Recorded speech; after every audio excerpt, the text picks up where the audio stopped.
Hello. तो आज के वीडियो लेक्चर में आप सभी लोगों का स्वागत है। मैं Amit Amrish from the aspiration. काफ़ी दिन हो गए थे और लगभग हमें लगता है कि ये 2 सप्ताहों के बाद ऐसा संयोग हुआ है कि हम लोग ये वीडियो शूट कर सके। कुछ समस्याएं थी इसीलिए हम लोग वीडियो शूट नहीं कर सके थे। कोशिश होगी कि आगे हम लोग इस सिलसिला को जारी रखें। तो हम लोगों का जो लास्ट वीडियो जो था उस टाइम में ये बजट की हमने ये शुरुआत की थी एक लेक्चर सीरीज करने के लिए, और उसका बहुत ही इंट्रोडक्टरी जो लेक्चर है वो शूट हुआ था, लगभग यानी आधे घंटे का लेक्चर था। उसी एक कंटिन्यूटी में अब मैं यानी कि आगे लेकर के चल रहा हूँ। ये पूरा जो ये सीरीज है इसमें यानी कि बहुत सारे वीडियो लेक्चर्स आपको मिलेंगे, और सारे जो लेक्चर्स हैं वो ये बजट के बारे में जो अंडरस्टैंडिंग होती है एक स्टूडेंट के तौर पे, उसको यानी कि रिफाइन करने की कोशिश है। और आशा है कि आप लोग हम लोगों की इस ये कोशिश से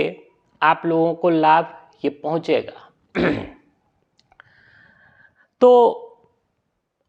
हम लोग अब इस चीज को देखेंगे कि आखिर ये बजट होता क्या है, उसकी जरूरत क्यों है, और यानी कि ये बजट का इनैक्टमेंट कैसे होता है, यानी कि ये बजट को ये पार्लियामेंट से ये पास कैसे करवाते हैं, कौन कौन सी चीजें उसमें ये सम्मिलित होती हैं,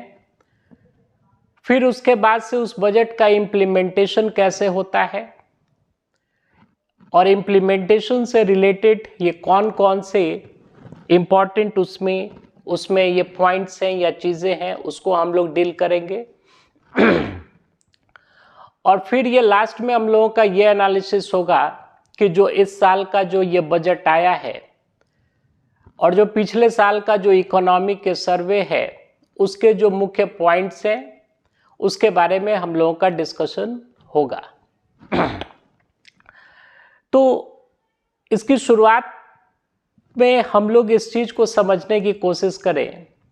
चूंकि ये बजट एक यानी कि बहुत ही एक वो कॉमन टर्म है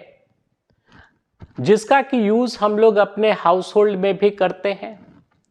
डिफरेंट ऑर्गेनाइजेशंस में भी ये बजट ये टर्म का यूज होता है और भिन्न भिन्न ये संदर्भ में होता है। जैसे आपको किसी भी हाउस होल्ड का एक वह बजट होता है। अगर मान लीजिए कि किसी घर में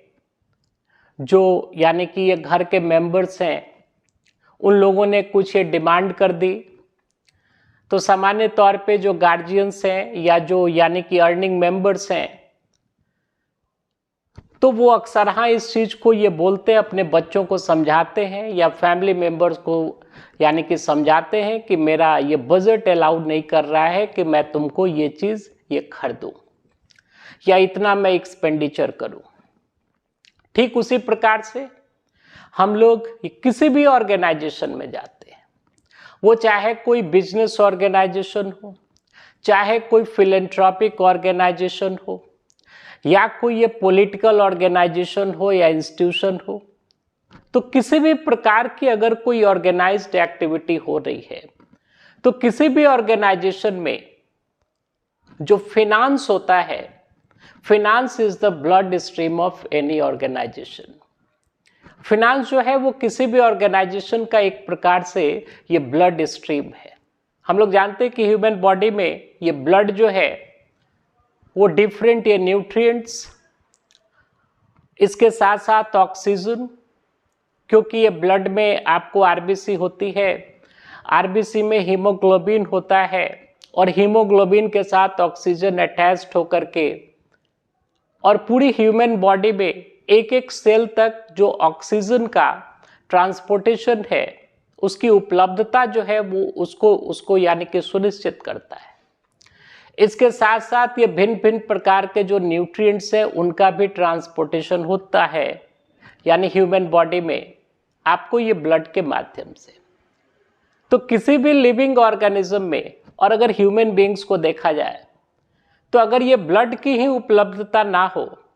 तो उसको एनर्जी नहीं मिल पाएगी, ऑक्सीजन की उपलब्धता नहीं हो पाएगी, और पूरी जो ह्यूमन बॉडी है और उसके जो मेटाबॉलिक फंक्शंस हैं ये कोलैप्स कर जाएंगे। और वो जो यानी कि लिविंग ये बॉडी है वो आपको डिसइंटीग्रेट कर जाएगा, वो कोलैप्स कर जाएगा। ठीक उसी प्रकार से आपको ये किसी भी ऑर्गेनाइजेशन में वो किसी भी प्रकार का वर्क ये कर रहा हो, और जो भी उस ऑर्गेनाइजेशन की ऑर्गेनाइजेशनल ऑब्जेक्टिव है, उसका उद्देश्य है, उसको ये पूरा करने के लिए जो जो उसमें ये यानी कि ये प्लान्स बन रही हैं या पॉलिसीज बन रही हैं या डिफरेंट आपको ये प्रोग्राम्स बन रहे हैं, तो उन सारे चीज़ों का, उन सारी ये नीतियों का, सारे ये प्रोग्राम्स का जो इम्प्लीमेंटेशन है ये उस समय तक सुनिश्चित ये नहीं हो पाएगा जब तक कि ये फिनांस उपलब्ध ना हो। पैसे की जरूरत पड़ती है। तो जो फिनेंशियल जो डायमेंशन होता है किसी भी ऑर्गेनाइजेशन का, उसका एक ऑर्गेनाइज्ड मैनर में उसकी ये फंक्शनिंग का होना, उसके बारे में एक लेखा जोखा ये रखना, उसके बारे में जो उसकी ये टेक्निकलिटीज है, उन सारे ये टेक्निकलिटीज के बारे में एक विस्तृत ये ब्यौरा को रखना ये काफी आवश्यक हो जाता है, जिससे कि नीतियों के निर्माण में ये मदद मिले। उन नीतियों का इम्प्लीमेंटेशन जो है, उन ये पॉलिसीज का इम्प्लीमेंटेशन जो है, उसको यानी कि इफेक्टिव मैनर में और इफिशिएंट मैनर में उन सारे ये पॉलिसीज का इम्प्लीमेंटेशन ये सुनिश्चित किया जा सके। इसके लिए फिनेंशियल मैनेजमेंट जो है ये बहुत ही ये जरूरी होती है। फिनेंशियल एडमिनिस्ट्रेशन आप इसको बोल लें, इसका इफिशिएंट और इफेक्टिव मैनर में होना ये काफी आवश्यक होता है। और किसी भी ऑर्गेनाइजेशन में अगर उसका जो यानी कि फिनेंशियल जो लाइफ है, जो उसका ये फिनेंशियल यानी कि आपको डायमेंशन है, अगर वो डिसरे में है यानी डिसऑर्गेनाइज्ड है, या वो स्ट्रीमलाइंड नहीं है, या उसका एक उचित नीति के अनुसार अगर उसका संचालन नहीं किया जा रहा है, तो वैसे ऑर्गेनाइजेशन में भ्रष्टाचार को बढ़ावा मिलता है। और वैसे ऑर्गेनाइजेशंस जो होते हैं वो अपने जो उनके ऑब्जेक्टिव्स होती हैं, जो उसके उद्देश्य होते हैं ऑर्गेनाइजेशंस के, उससे वो भटक जाते हैं। और फिर वहां पे जो उस ऑर्गेनाइजेशंस के अंदर जो ये फंड्स हैं, उन फंड्स का एम्बेजलमेंट होने लगता है, उसका मिस एप्रोप्रिएशन होने लगता है, उसका मिसयूज होने लगता है, भ्रष्टाचार को बढ़ावा मिलता है। और इस प्रकार से उस ऑर्गेनाइजेशन की जो एग्जिस्टेंस है वो एग्जिस्टेंस ही ये खतरे में पड़ जाती है।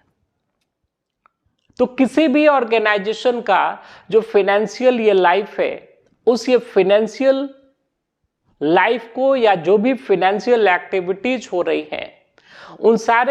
उन सारे एक्टिविटीज को अकाउंटेबल बनाना यानी उत्तरदायी बनाना, उसको इफिशिएंट बनाना और इफेक्टिव मैनर में वो ऑर्गेनाइजेशन अपने उद्देश्यों की पूर्ति वो कर सके, इस चीज को सुनिश्चित करने के लिए फाइनेंशियल एडमिनिस्ट्रेशन जो है उस ऑर्गेनाइजेशन का ये बहुत ही इफेक्टिव होना चाहिए, इफिशिएंट होना चाहिए, वो अकाउंटेबल होना चाहिए, इथिकल होना चाहिए, और जो भी बेसिक ये नॉर्म्स होती हैं किसी भी ऑर्गेनाइजेशन को फंक्शन करने के लिए, उन सारे ये बेसिक नॉर्म्स के अनुरूप होना चाहिए। तो इसी एक कड़ी में हम लोग आगे ये बढ़ते हैं। तो यहाँ पे ये भिन्न भिन्न ऑर्गेनाइजेशंस यानी कि बिजनेस ऑर्गेनाइजेशंस या फिलेंथ्रोपिक ऑर्गेनाइजेशंस उस ये आपको ये कॉन्टेक्स्ट में ये बजट की बात नहीं हो रही है। हम लोग यहाँ पे स्पेसिफिकली ये फोकस कर रहे हैं गवर्नमेंट के ऑर्गेनाइजेशन से रिलेटेड। अब हम लोग जानते हैं कि गवर्नमेंट जो है यानी जो भी एग्जीक्यूटिव है, एग्जीक्यूटिव को ही हम लोग ये गवर्नमेंट बोलते हैं। और हम लोग जानते हैं कि हमारे देश में पार्लियामेंट्री डेमोक्रेसी है, और इसको और एप्रोप्रिएटली बोला जाए तो हम लोगों के यहाँ हमारे देश में कॉन्स्टिट्यूशनल पार्लियामेंट्री डेमोक्रेसी है, यानी कि शासन का ये स्वरूप या ये प्रकार हमारे देश में एग्जिस्ट करता है। हम लोगों ने इस प्रकार के ये शासन की ये प्रणाली को एडॉप्ट किया है, जिसको कि कॉन्स्टिट्यूशनल पार्लियामेंट्री डेमोक्रेसी हम लोग बोलते हैं। कॉन्स्टिट्यूशनल का मतलब हुआ कि संवैधानिक, पार्लियामेंट्री यानी कि संसदीय, और डेमोक्रेसी मीन्स होता है कि ये प्रजातंत्र, यानी कि संवैधानिक, संसदीय, प्रजातंत्र की व्यवस्था को हम लोगों ने अपने देश में हम लोगों ने एडॉप्ट किया है। और इसी ये व्यवस्था के हिसाब से ही हमारे यहाँ गवर्नमेंट नाम का जो इंस्टीट्यूशन है वो इंस्टीट्यूशन हमारे देश में ये फंक्शन ये करती है। बहुतों बार हमने आपको बोला है कि in our country our constitution is the supreme law of the land, यानी कि हमारे देश में जो हमारे देश का संविधान है वो संविधान, हमारे देश का संविधान सुप्रीम लॉ है, सर्वोच्च कानून है हमारे देश का। And there is the prevalence of the rule of law in our country, और हमारे देश में कानून का शासन स्थापित है, यानी कि no institution of the government ये can disobey the dictates of the constitution expressly, that means directly or indirectly, यानी कि ये गवर्नमेंट का ये कोई भी इंस्टीट्यूशन है, राज्य की कोई भी ये संस्था है, वो किसी भी प्रकार से वो डायरेक्टली या इनडायरेक्टली जो है वो हमारे देश के ये संविधान का उल्लंघन वो नहीं कर सकती है। हर एक प्रकार से, यानी कि शासन और प्रशासन से संबंधित जो कुछ भी हमारे देश में ये संचालित ये किया जा रहा है, जो भी ये नीतिगत फैसले लिए जा रहे हैं, जो भी हमारे यहाँ ये शासन का जो ये फ्रेमवर्क है, जो स्ट्रक्चर हमारे यहाँ एग्जिस्ट करता है, जो हमारे देश के अंदर जो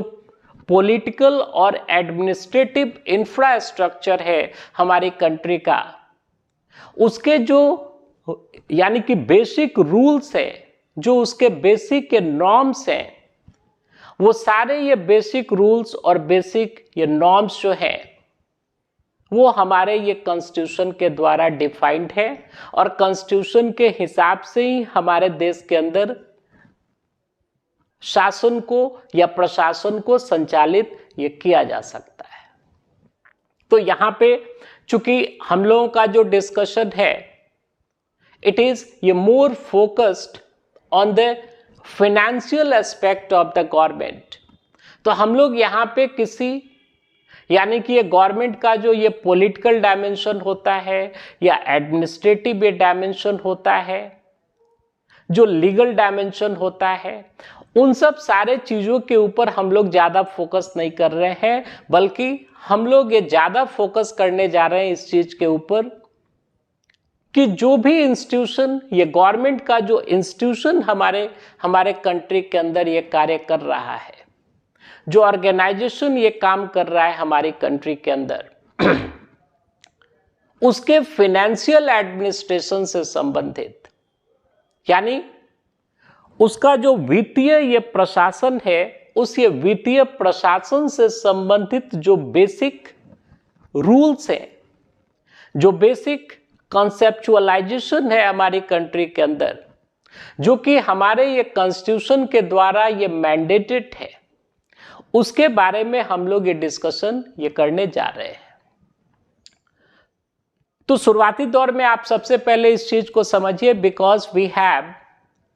the parliamentary democracy in our country, that means a more appropriately I would call it the constitutional parliamentary democracy in our country. It means that the constitution is the supreme law of the land. अब हम लोगों के यहां देखिए, चूंकि ये parliamentary democracy है हम लोगों के यहां, तो इसका एक अलग से ये क्लास ही होगा, यानी कि अलग से मैं आपको ये समझाऊंगा ही कि पार्लियामेंट्री डेमोक्रेसी होती क्या है। लेकिन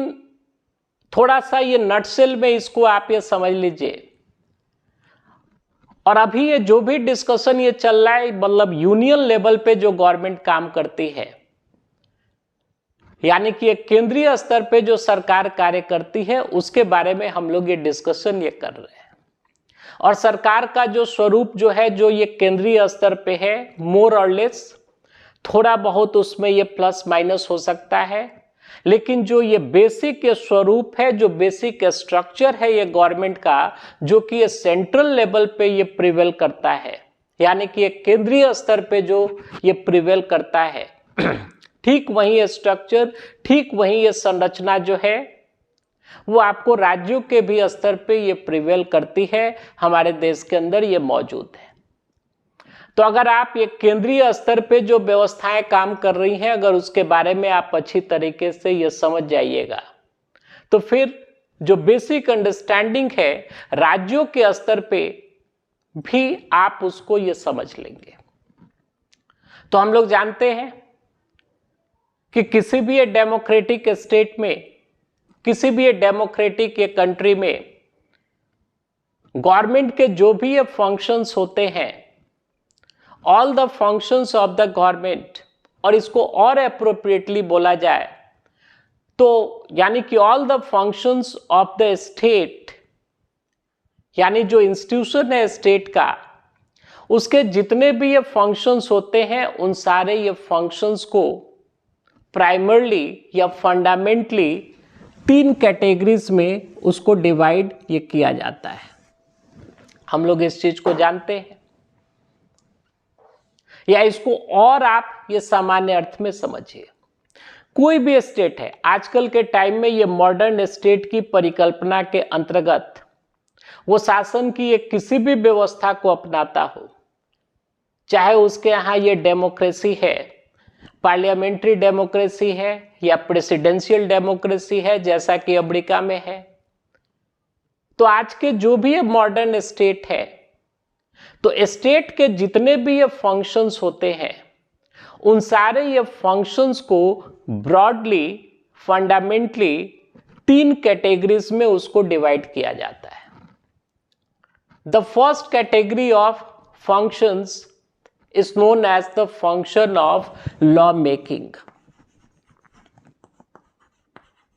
ध्यान दीजिएगा, लॉ मेकिंग का कार्य। तो लॉ मेकिंग का मतलब हुआ कि एक कानून को बनाना। हम लोग जानते हैं कि एक तो आप समझिए कि किसी भी स्टेट को, यानी कि किसी भी देश को चलाने के लिए जो भी ये मूलभूत कानून है, जो बहुत ही फंडामेंटल ये प्रिंसिपल्स हैं ये गवर्नमेंट के, अगर वहां पे अगर ये कॉन्स्टिट्यूशनल डेमोक्रेसी है, तो कॉन्स्टिट्यूशनल ये डेमोक्रेसी में शासन और प्रशासन के जो बहुत ही मूलभूत सिद्धांत हैं, जो गाइडिंग ये प्रिंसिपल्स हैं, जो बेसिक इंफ्रास्ट्रक्चर है पॉलिटिकल सिस्टम का और एडमिनिस्ट्रेटिव सेटअप का, वो वहां के वो संविधान में मिलता है। जैसे हमारे देश हमारे भी देश में रिटन कॉन्स्टिट्यूशन है, आपको अमेरिका में रिटन कॉन्स्टिट्यूशन है। तो जो लिखित संविधान है, उस संविधान के अंदर जो जो ये प्रावधान ये दिए गए हैं, वो शासन और प्रशासन के, यानी कि उस देश के अंदर जो भी ये व्यवस्था ये फंक्शन करेगी, शासन और प्रशासन की जो भी ये यानी कि व्यवस्था ये फंक्शन करेगी, उस व्यवस्था को चलाने से संबंधित जितने भी ये फंडामेंटल प्रिंसिपल्स हैं, या जो भी ये आपको ये गाइडिंग प्रिंसिपल्स हैं, वो सारे ये प्रिंसिपल्स जो हैं वो वहां के ये कॉन्स्टिट्यूशन में मिलते हैं। लेकिन केवल इतना भर से ये काम नहीं चल जाता है, क्योंकि हम लोग जानते हैं कि human society is made up of the living human beings, यानी कि मनुष्यों का जो समाज होता है वो जीते जागते मनुष्यों से बना हुआ है। और जो ये समाज है, it is not a static entity, ये कोई जड़वत चीज नहीं है, ये कोई स्टैग्नेंट ये चीज नहीं है, कोई स्टैग्नेंट ये परिघटना नहीं है, ये फिनोमिनन नहीं है। स्थितियां और परिस्थितियां, मनुष्यों के विचार, मनुष्यों के रहन सहन, जो ह्यूमन लाइफ से जो जुड़ी हुई जो अन्य भिन्न भिन्न प्रकार की जो एक्टिविटीज है, वो एक्टिविटीज ये बदलती रहती हैं। मनुष्य जिस इकोलॉजी में रह रहा है, जो उसका ये पॉलिटिकल कॉन्टेक्स्ट है, जो उसका इकोनॉमिक ये कॉन्टेक्स्ट है, जो उसका ये सोशल कॉन्टेक्स्ट है, ये काफी ये डायनेमिक होता है, बहुत ही गतिशीलता पाई जाती है। और मनुष्य भी अपने आप में एक गतिशील प्राणी है। तो आप समझिए कि चूंकि वहां पे ये शासन और प्रशासन का जो भी एक कार्य होना है, वो सारा कार्य जो है वो रूल ऑफ लॉ के ही हिसाब से होना है। तो क्या ये पॉसिबल है कि एक जीते जागते मनुष्यों से बने हुए ये समाज को संचालित करने से संबंधित जो नियम है, जो कोड्स हैं, जो कानून है, वो एक बार में एक जगह पे ये बैठ करके उसको लिख दिया जाए, उसको ये कोडिफाई कर दिया जाए, और फिर अनवरत काल तक उसी एक कोड्स के हिसाब से या उन्हीं एक कानूनों के हिसाब से, उन्हीं ये व्यवस्था के हिसाब से अनवरत काल तक जीते जागते मनुष्यों से बने हुए समाज का ये संचालन ये किया जा सके, क्या ये पॉसिबल है? तो इसका आंसर होगा कि ये नहीं पॉसिबल है, क्योंकि समाज गतिशील है, परिवेश ये बदल रहा है, भिन्न भिन्न प्रकार की ये नए प्रकार की ये चुनौतियां आ रही हैं, वो देश के आगे, वो समाज के आगे, मनुष्यों के आगे, हर एक चीज ये बदल रहा है, कुछ भी चीज स्थिर नहीं है। तो एक ऐसे ये डायनेमिक एनवायरनमेंट में रह करके, और ह्यूमन बीइंग्स जो कि ये खुद अपने आप में ये डायनेमिक है, केवल फिजिकली ही डायनेमिक नहीं है बल्कि ये मेंटली भी डायनेमिक है, नित नए प्रकार के ये सोच आते रहते हैं मनुष्यों के अंदर। तो फिर वैसी स्थिति में एक तरफ तो ये करना जरूरी होगा कि जो भिन्न भिन्न समय में, भिन्न भिन्न ये कॉन्टेक्स्ट में जो परिस्थितियां उत्पन्न हो रही हैं, जो चुनौतियां आ रही हैं ये देश के आगे, या कोई अपॉर्चुनिटीज आ रही हैं या चैलेंजेस आ रही हैं, तो उन सारे चीजों से फ्रूटफुली और बहुत ही इफेक्टिव मैनर में निपटने के लिए लॉ मेकिंग का भी जो ये कार्य है, ये भी यानी अनवरत रूप से और एक कंटिन्यूटी के साथ और लोक हित को ये ध्यान में रखते हुए लॉ मेकिंग का भी जो ये कार्य है, ये भी अनवरत रूप से होते रहना ये चाहिए। क्योंकि आप समझिए बात को, कानून के हिसाब से ही ये देश ये चलना है। अब जितने भी मूलभूत ये कानून हो सकते हैं, उन सारे ये कानूनों को ये पॉसिबल नहीं है कि एक बार ये बैठ करके आप संविधान ये बना रहे हैं और उसी संविधान में सारी बातों को एंटिसिपेट करके एक ही बार में ये लिख करके रख दिया जाए। जितने भी ये यानी कि परमिटेशंस, कॉम्बिनेशंस या भिन्न भिन्न प्रकार की परिस्थितियां हो सकती हैं आगे ये चल करके किसी देश या समाज के आगे, उसके बारे में एंटिसिपेट करके, ये पहले से ही एंटिसिपेट करके और कानून बना करके संविधान में उसको रख दीजिए, ये पॉसिबल नहीं है। तो किसी भी देश के ये कॉन्स्टिट्यूशन में केवल शासन और प्रशासन के जो बहुत ही मूलभूत ये सिद्धांत है, जो बहुत ही इथिकल पार्ट है, किसी भी ये देश के अंदर जो वहां पे ये गवर्नेंस ये चल रही है,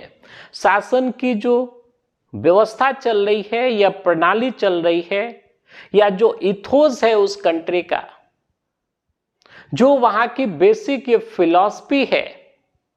उस फिलॉसफी को रिफ्लेक्ट करता हुआ ही ये प्रावधान जो है, जो गाइडिंग प्रिंसिपल्स होती हैं, ये कॉन्स्टिट्यूशन में होती है। और बाकी अन्य जो ये सामान्य जो ये चुनौतियां यानी उभरती हैं ये देश के आगे या समाज के आगे, भिन्न भिन्न प्रकार की या भिन्न भिन्न प्रकार के जो रेगुलेशंस की ये जरूरत पड़ती है, तो उन सारे ये रेगुलेशन से संबंधित कानून के निर्माण का जो कार्य होता है, वो उसके लिए भी एक एजेंसी होनी चाहिए, एक इंस्टीट्यूशन होनी चाहिए किसी भी ये डेमोक्रेटिक ये कंट्री में, और वो इंस्टीट्यूशन जो है वो लॉ मेकिंग का कार्य वो करती है। तो ये पहला और ये प्राइमरी फंक्शन है लॉ मेकिंग का कार्य। और लॉ मेकिंग का जो कार्य है, ये आपको जो संस्था करती है हमारे देश में या किसी भी डेमोक्रेटिक के कंट्री में, उसको हम लोग ये लेजिस्लेचर बोलते हैं, यानी कि विधायिका बोलते हैं। अब इसके नाम अलग अलग हो सकते हैं। जैसे हमारे यहाँ अगर केंद्रीय स्तर पे देखिएगा तो यूनियन जो लेजिस्लेचर है हमारी कंट्री में, उसको हम लोग यूनियन ये पार्लियामेंट बोलते हैं, हम लोग ये संसद बोलते हैं। अमेरिका में जाइएगा तो वहां पे ये फेडरल लेवल पे जो वहां का लेजिस्लेचर है, यानी कि ये कानून बनाने वाली जो संस्था है, उसको वहां पे यानी कि अमेरिकन कांग्रेस बोलते हैं। तो नाम अलग अलग है, लेकिन उसका जो जेनेरिक नेम होता है, वो जेनेरिक नेम आपका ये लेजिस्लेचर है, यानी कि विधायिका। ये कानून बनाने का कार्य करती है।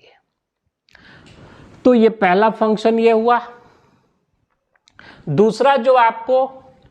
जो ये प्रमुख कार्य होता है किसी भी स्टेट के अंदर, यानी वहां की ये आपको ये गवर्नेंस से संबंधित, वो होता है लॉ का इम्प्लीमेंटेशन।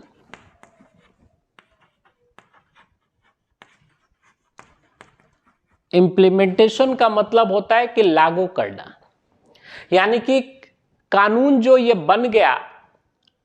तो उस कानून को ये यानी कि बनाने भर से ही ये काम नहीं चलता है। उस कानून का इम्प्लीमेंटेशन जो है, यानी कि उस कानून का जो ये क्रियान्वयन है, उसको ये लागू करना होता है।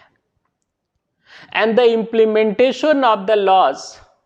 ये जो फंक्शन है स्टेट का, ये एक सेपरेट फंक्शन है, ये एक सेपरेट एक्टिविटी है, और इसको ये करने के लिए एक अलग से ये संस्था जो है उसको ये जिम्मेवारी ये दी गई है, उसको हम लोग बोलते हैं एग्जीक्यूटिव।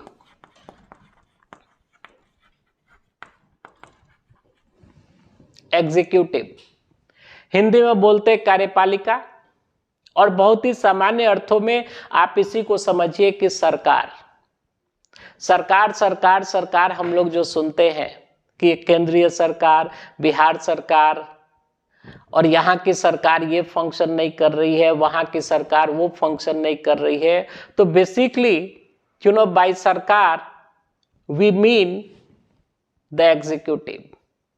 हम लोगों का मतलब जो होता है वो एग्जीक्यूटिव से होता है। तो हम इसको सरकार बोले या कार्यपालिका बोले, इसका मेन फंक्शन यही होता है कि लॉ को इंप्लीमेंट करना, कानून को ये लागू करना। और तीसरा जो स्टेट का ये फंक्शन होता है उसको हम लोग बोलते हैं adjudication of law.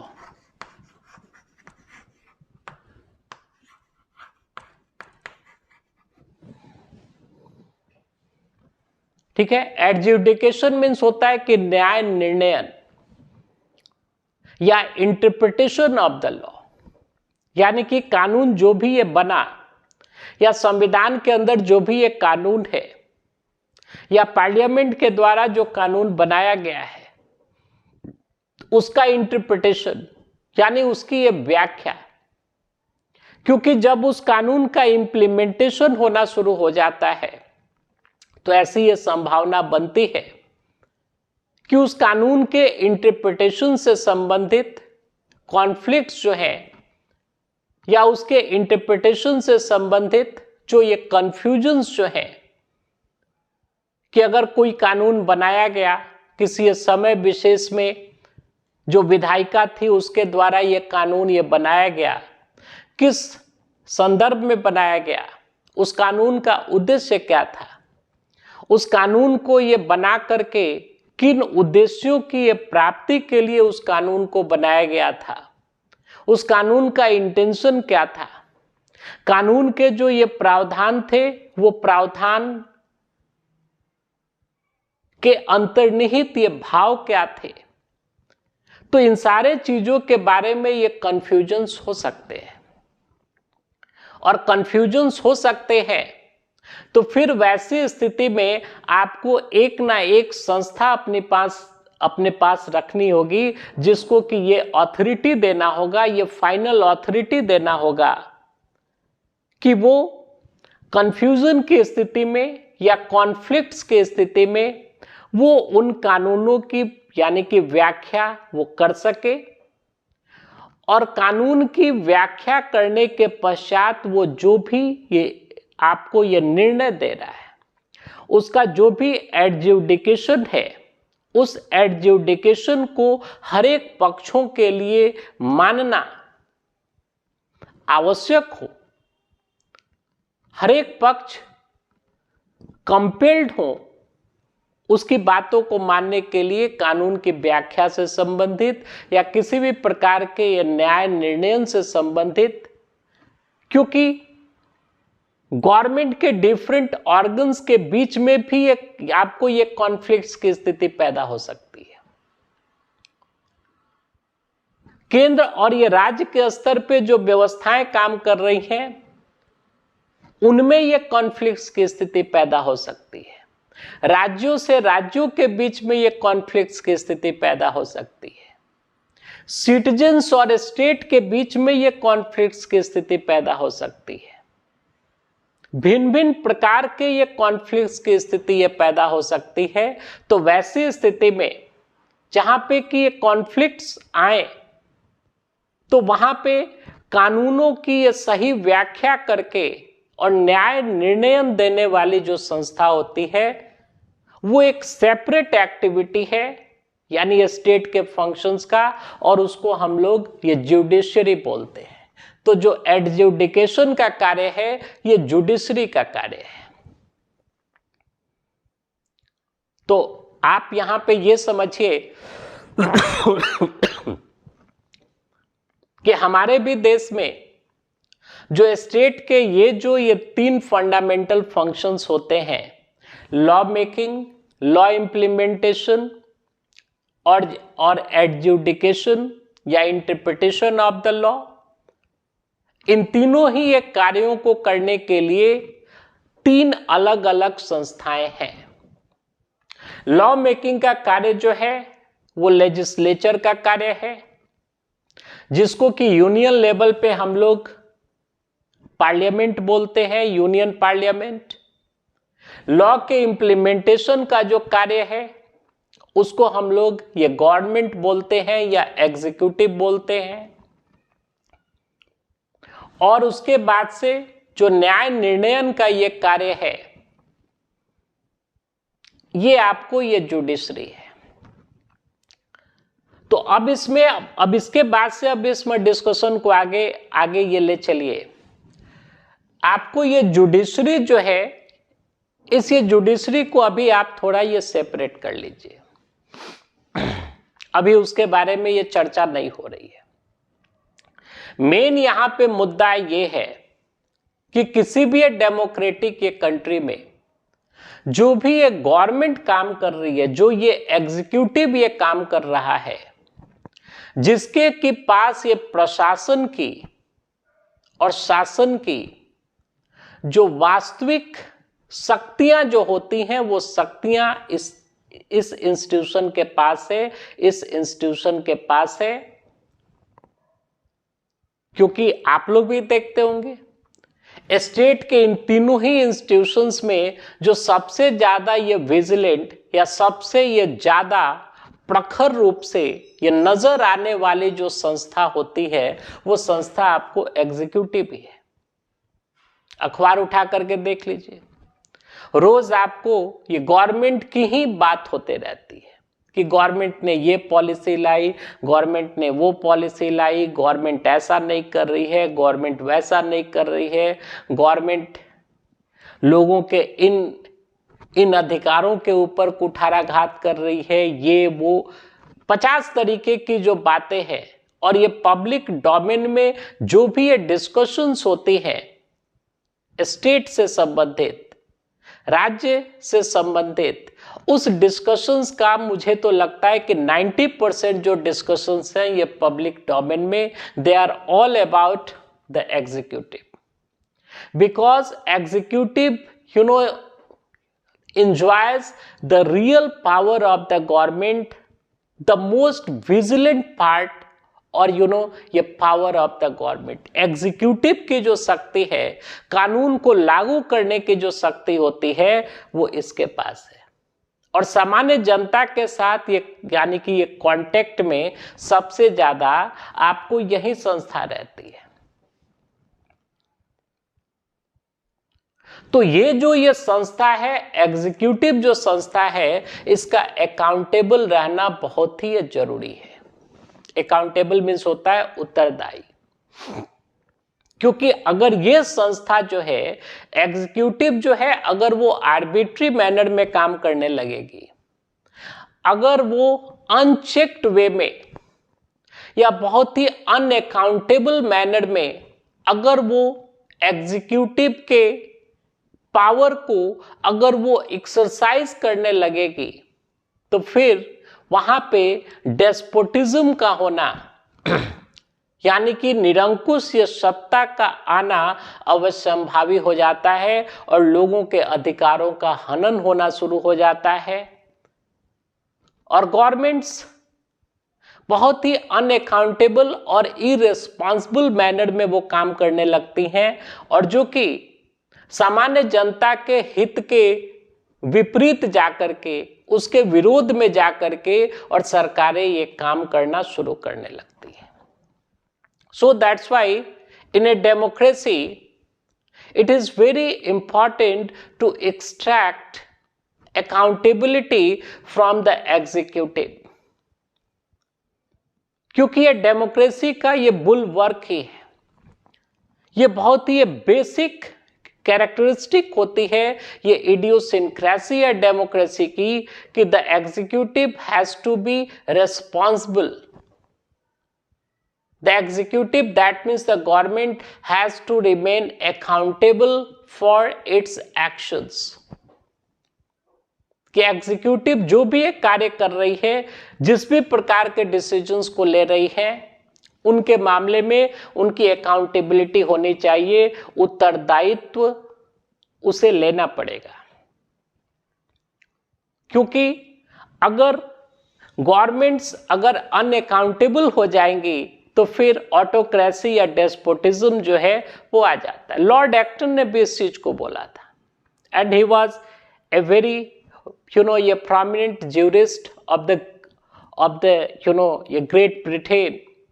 Lord Acton, and he once said that power corrupts and the absolute power corrupts absolutely. Power जो है वो उसका नेचर ही होता है कि ये मनुष्य को या संस्थाओं को ये करप्ट बनाता है। And when there is an absolute power bestowed upon any institution or upon any individual, then it will make him or it will make that very institution absolutely corrupt. So that's why in a democracy it is very important to make the executive accountable for its actions towards the legislature. क्योंकि legislature जो है ये public के will को represent करता है,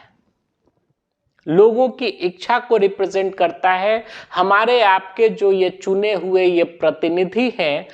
वो प्रतिनिधि जो है वो लेजिस्लेचर के वो मेंबर्स होते हैं, वो कॉमन पीपल के विल को रिप्रेजेंट करता है ये संस्था। तो इस संस्था को यानी एग्जीक्यूटिव को अकाउंटेबल बनाया गया है हर एक मामले में, हर एक उसके एक्शन के मामले में। वो किसके प्रति? तो लेजिस्लेचर के प्रति, क्योंकि लेजिस्लेचर जो है वो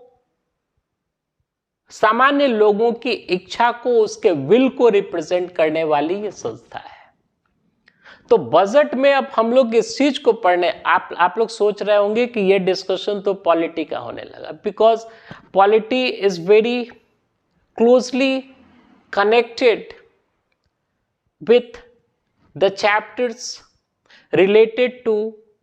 पब्लिक फिनांस। यानी इकोनॉमिक्स के अंदर पब्लिक फिनांस से रिलेटेड जो चैप्टर्स हैं, उन चैप्टर्स के साथ पॉलिटी का जो ये कनेक्शन है ये बहुत ही क्लोज कनेक्शन है। उसको ये समझे बिना आप इधर की बात को ये नहीं समझ सकते। तो यहां पे अब बात हो रही है कि इस एग्जीक्यूटिव का फाइनेंशियल मामलों में, ठीक है ना, फाइनेंशियल मामलों में इसकी जो अकाउंटेबिलिटी है, उत्तरदायित्व जो है, उस उत्तरदायित्व को किस प्रकार से सुनिश्चित किया गया है, किसके प्रति? तो लेजिस्लेचर के प्रति। क्योंकि अगर वित्तीय मामलों में अगर आप इसको अनअकाउंटेबल बना दीजिएगा या अनचेक्ड पावर अगर इसको दे दीजिएगा एग्जीक्यूटिव को, ये गवर्नमेंट को, तो फिर ये आंख मूंद करके ये जितना मन करे वो आपके ऊपर ये टैक्सेस लगाने लगेंगी, और जितना मन करे जहां से जो पैसा वो खर्च करने का मन करे सरकार के खजाने से वो खर्च करना ये शुरू कर देंगी अनअकाउंटेबल मैनर में। और उस पैसे का अपव्यय हो सकता है, एम्बेजलमेंट हो सकता है उन फंड्स का। तो वित्तीय मामलों में सरकार की जो जवाबदेही होती है, जो इसकी अकाउंटेबिलिटी है, जो लीगल अकाउंटेबिलिटी है, जो कॉन्स्टिट्यूशनल इसकी अकाउंटेबिलिटी है, किसके प्रति? तो लेजिस्लेचर के प्रति। तो इन सारे चीजों से संबंधित जो ये यानी कि ये प्रक्रिया है, उस प्रक्रिया का सबसे इंपॉर्टेंट पार्ट होता है ये बजट। अब कल के वीडियो लेक्चर में हम इसी अब डिस्कशन को आगे हम लेकर के चलेंगे। क्लोजली आप ये देखिएगा, अगर ये 1 बाय 1 आप इन सारे आप यानी लेक्चर्स को देखेंगे, सारी बातें आपको ये समझ में आपको आएंगी। तो बजट केवल यानी कि ये गवर्नमेंट का जो अनुमानित आय और व्यय है उसका ये ब्यौरा मात्र ही नहीं है।